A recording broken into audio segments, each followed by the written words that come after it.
Hello everyone. इस video में discuss करेंगे acid base and salt chapter का एनसीईआरटी क्वेश्चन, जो कि एनसीईआरटी के acid base and salt chapter के अंदर में जो क्वेश्चन रहते हैं, लाइक ये पेज नंबर 18 का क्वेश्चन है। फिर आगे हम पेज नंबर 22 में जो क्वेश्चन दिया हुआ है वहाँ का क्वेश्चन भी डिस्कस करेंगे। बने रहिए इस वीडियो में, क्योंकि एनसीईआरटी क्वेश्चन डिस्कस करना बोर्ड एग्ज़ाम बेसिस पे बहुत ज़्यादा ज़रूरी है।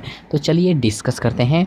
ये क्वेश्चन जो आपको दिख रहा है स्क्रीन पे, ये क्वेश्चन आप रीड कर लेंगे, आप समझ लेंगे। मैं आपको क्वेश्चन समझा देता हूँ ऑरली। ये क्वेश्चन कह रहा है कि आपके पास 3 टेस्ट ट्यूब है, मान लेते हैं कि ABC।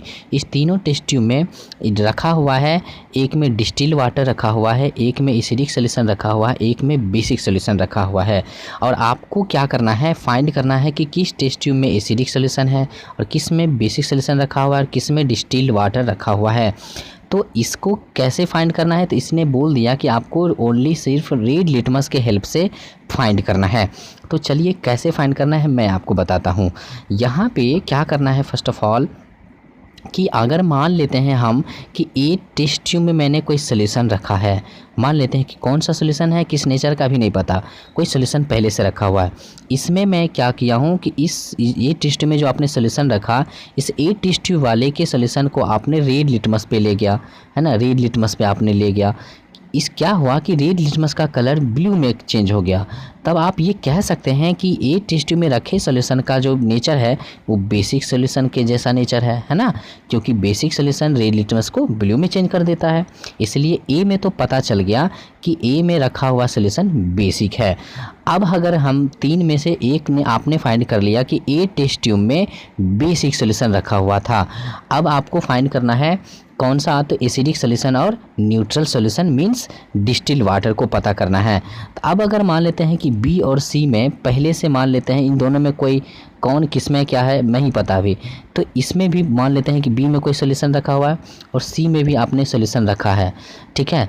अब क्या करना है कि बी वाले सॉल्यूशन में आपने ए वाले सॉल्यूशन को इसमें मिक्स्ड कर दिया है और सी में भी आपने ए वाले सॉल्यूशन को मिक्स्ड कर दिया है।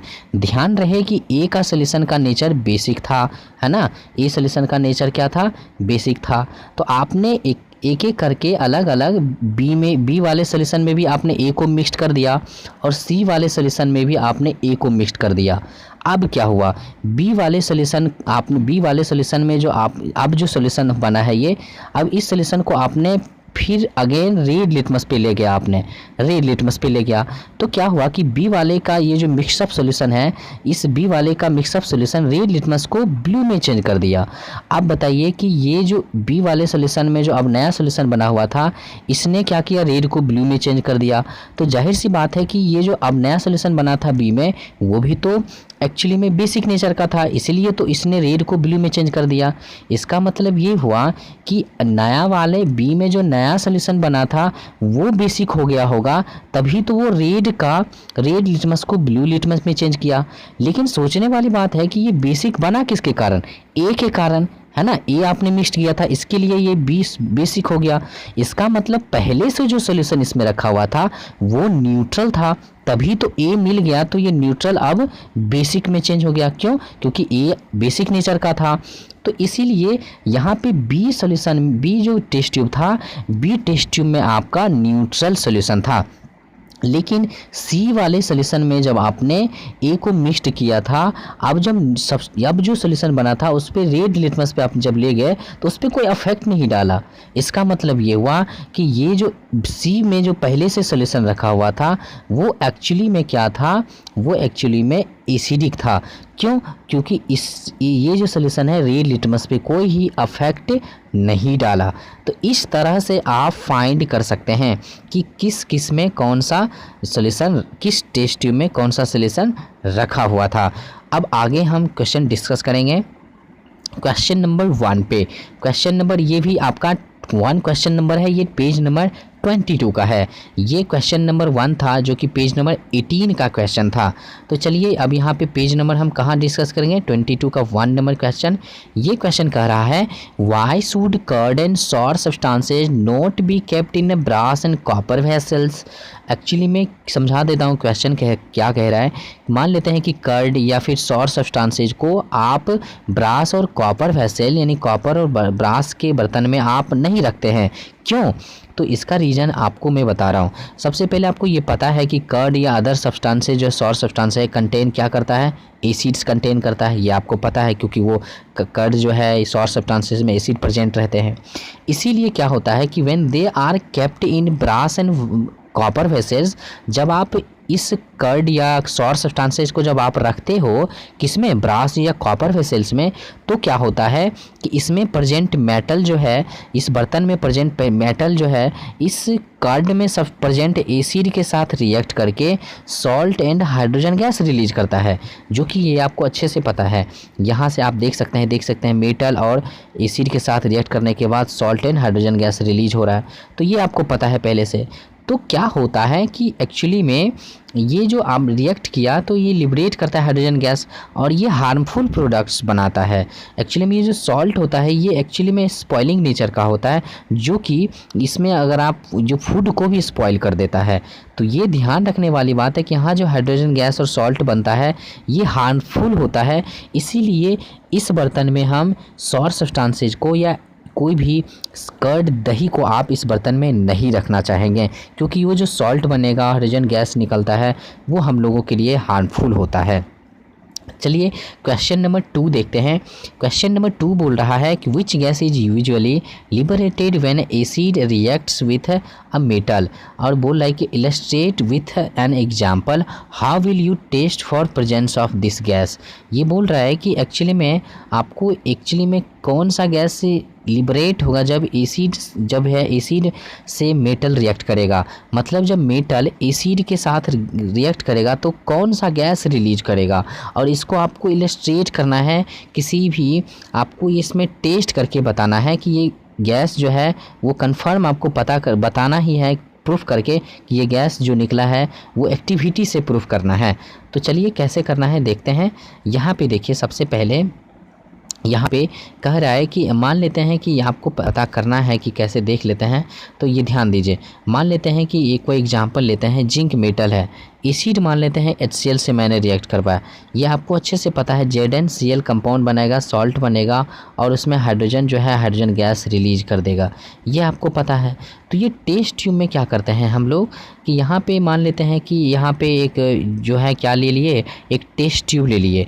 इस टेस्ट ट्यूब में हमने जिंक का ग्रैन्यूल्स ले लिया और डाइल्यूट सल्फ्यूरिक एसिड लिया, जो कि ये भी एसिड है, इसमें मिक्स कर दिया। इसको आपने क्या किया, इसको सेक करवाया, इसको हिलाया, तो दोनों में रिएक्शन होगा जिंक और डाइल्यूट सल्फ्यूरिक एसिड में। तो आपको ये पता है कि रिएक्शन के बाद क्या बनेगा, Zn और डाइल्यूट H2SO4 के साथ रिएक्ट करने पर ZnSO4 और कौन सा गैस रिलीज करेगा, हाइड्रोजन गैस रिलीज करेगा। ये पता है आपको। ये हाइड्रोजन गैस जो है कहाँ से पास करवाया जा रहा है, तो एक्चुअली में इस पाइप के सहारे एक्चुअली में ये सोप सोल्यूशन से पास करवाया जा रहा है। अभी तक नहीं पता कि ये कौन सा गैस है, तो ये सोप सोल्यूशन से पास करवा रहा है। अब वो गैस जब बाहर निकलेगा तो वो सोप सॉल्यूशन के बबल्स के फॉर्म में निकलेगा, यानी सोप सॉल्यूशन यहाँ पे एक्चुअली में सोप सॉल्यूशन के अंदर में हाइड्रोजन गैस भरा हुआ रहेगा। देखिए लिखा हुआ है soap bubbles field with hydrogen. अब क्या है कि ये जब बबल्स, सोप का बबल्स जो कि उसमें प्रेजेंट है हाइड्रोजन, वो जब बाहर निकलेगा तो अब इस बाहर के आपने कैंडल जला के रखा हुआ है। क्या है ना कि कैंडल में जल करके ये बबल्स बहुत ही burning of hydrogen gas with a pop sound, मतलब ये जो बबल्स जो जलेगा वो पॉप साउंड करता हुआ जलेगा। तब हम ये प्रूफ कर लेते हैं कि ये कोई और गैस नहीं, ये हाइड्रोजन ही गैस है जो कि जलने के बाद पॉप साउंड कर रहा है। तो यहाँ से प्रूफ हो जाता है कि ये जो मेटल है एसिड के साथ रिएक्ट करने के बाद हाइड्रोजन गैस ही रिलीज करता है। कैसे पता चला, जब ये बर्निंग ऑफ कैंडल में, यानी कैंडल में जलने के बाद ये पॉप साउंड प्रोड्यूस किया था। और पॉप साउंड प्रोड्यूस कौन करता है, हाइड्रोजन ही गैस पॉप साउंड प्रोड्यूस करता है। अब नेक्स्ट क्वेश्चन पे चलते हैं। ये आप देख सकते हैं यहाँ पे, एक्चुअली में यहाँ पे ये रिएक्शन भी आप दिखा सकते हैं। आप ये रिएक्शन देख सकते हैं, ये सॉल्ट बनेगा और हाइड्रोजन गैस रिलीज होगा। तो आप ये इस तरह से आप देख सकते हैं, यहाँ पे आप रीड करके भी समझ सकते हैं कि कितना मिलीलीटर ऑफ H2SO4 लिया गया था और जिंक ग्रैन्यूल्स लिया गया था उस टेस्ट ट्यूब में। उसके बाद उसको क्या किया गया, सेक किया गया, तो फिर उसको पास करवाया गया सोप सोल्यूशन से। तो bubbles of the soap solution are क्या है, bubbles of the soap solution are यहाँ पे फॉर्म। अब वहाँ पे बबल्स फॉर्म होता है सोप सोल्यूशन का, उस सोप सोल्यूशन में ही हाइड्रोजन कंटेन रहता है, जो कि मैंने अभी आपको बताया। और फिर ये बोल रहा है कि when can test the evolved hydrogen gas by its burning with a pop sound when a candle is brought near the soap bubbles. जब आपने नियर ले गया था, इस सोप बबल्स के नियर जब आप बर्निंग ऑफ कैंडल ले गया था, तो क्या हुआ था एक्चुअली में, ये जो है बर्निंग किया हाइड्रोजन गैस, लेकिन पॉप साउंड के द्वारा। तो पॉप साउंड जो किया, इससे पता चल जाएगा कि वो कौन सा गैस था, तो वो हाइड्रोजन ही गैस था। तो इस तरह से आप इसको बता सकते हैं कि मेटल के साथ जब एसिड रिएक्ट करेगा तो यूजुअली हाइड्रोजन गैस ही रिलीज होगा। अब नेक्स्ट क्वेश्चन पे, जो कि आज का आखिरी क्वेश्चन है, ये यहाँ पे देखते हैं। मेटल का कोई ए कंपाउंड है, मतलब metal compound A reacts with a dilute hydrochloric acid to produce effervescence. मतलब कोई मेटल का कोई ए जो है, मेटल ए कोई कंपाउंड है, अब वो ए कंपाउंड जो है डाइल्यूट HCl से रिएक्ट करने के बाद एक्चुअली में इफरवेसेंस प्रोड्यूस किया है। ठीक है, इफरवेसेंस प्रोड्यूस किया है। और एक और क्लू दिया है, ये जो गैस इफरवेसेंस जो प्रोड्यूस किया था वो गैस इवॉल्व अगर एक्सटिंग्विशेज ऑफ बर्निंग ऑफ कैंडल। जब उस गैस को इवॉल्व किया जाता है बर्निंग ऑफ कैंडल में, तो बर्निंग ऑफ कैंडल एक्सटिंग्यूश हो जाता है। तो इससे आपको पता चल गया होगा कि जो ये मेटल कंपाउंड ए है एसिड से रिएक्ट कर रहा है, तो वो कौन सा गैस रिलीज कर रहा है, जो कि इस गैस के बारे में दो क्लू दिया। पहला कि इफरवेसेंस प्रोड्यूस करता है ये गैस, और दूसरा कि ये एक्चुअली में बर्निंग ऑफ कैंडल को एक्सटिंग्विश कर देता है, मतलब बर्निंग ऑफ कैंडल को एक्चुअली में ये बुझा देता है ना, आग बुझ जाता है इस गैस के कारण। तो आपको पता है कि आग बुझाने में कौन सा गैस हेल्प करता है, तो CO2 ही गैस हेल्प करता है। और तो और CO2 गैस ही हेल्प करता है इफरवेसेंस में, यानी ये जो CO2 की गैस के कारण ही इफरवेसेंस प्रोड्यूस होता है। तो ये आपको तो पता चल गया कि यहाँ पे एक्चुअली में कोई मेटल का कोई कंपाउंड है जो कि ये एसिड से रिएक्ट करने के बाद जो है कि CO2 गैस ये रिलीज कर रहा है। अब आप ये कंफर्म हो गए कि ये CO2 कहीं ना कहीं इस एम मेटल के कंपाउंड से ही आया होगा। तो ये मेटल जो है एक्चुअली में मेटल का कार्बोनेट अगर आप ले लेते हैं, तो ये कार्बोनेट ही एक्चुअली में रिस्पॉन्सिबल है CO2 को रिलीज करने में, यानी कोई ए जो कंपाउंड है वो मेटल का कार्बोनेट है। अब आपको ये पता चल गया, तो जाहिर सी बात है कि अगर आप कैल्शियम कार्बोनेट लेते हैं और HCl के साथ रिएक्ट करवाते हैं, तो salt and CO2 and water release करता है। तो इस केस में आप देख सकते हैं कि आपको ये रिएक्शन आपको इस लैंग्वेज से फाइंड करना पड़ा है। और यहाँ पे पूछ रहा था question, right a balanced chemical equation for the reaction if one of the compounds form it's is a calcium chloride. लेकिन और इसमें एक और बात बोल रहा था कि इसमें जो आपका जो आपने ये रिएक्शन बनाएंगे उसमें जो फॉर्म होगा एक कंपाउंड, जो कि प्रोडक्ट में जो फॉर्म होगा वो एक कंपाउंड का नाम दे दिया था कंफर्म कि कैल्शियम क्लोराइड बनना होगा, यानी बन रहा है यहाँ पे। तब यहाँ से हम कंफर्म हो गए कि मेटल कार्बोनेट में तो आप सोडियम कार्बोनेट भी ले सकते थे, है ना, लेकिन आपको कैल्शियम ही कार्बोनेट क्यों लेना पड़ा, क्योंकि यहाँ पे जो प्रोडक्ट में बोल दिया था कि कोई कैल्शियम का क्लोराइड बन रहा है, इसका मतलब ये हुआ कि कैल्शियम का ही कार्बोनेट आपको लेना पड़ेगा। तो इस तरह से आप देख सकते हैं कि क्वेश्चन कैसे पूछा जाता है। जब आप ये लैंग्वेज से आप रिएक्शन बनाएंगे तब आप इस रिएक्शन को बैलेंस भी कर सकते हैं, जो कि वो भी यहाँ पे क्वेश्चन पूछ रहा है।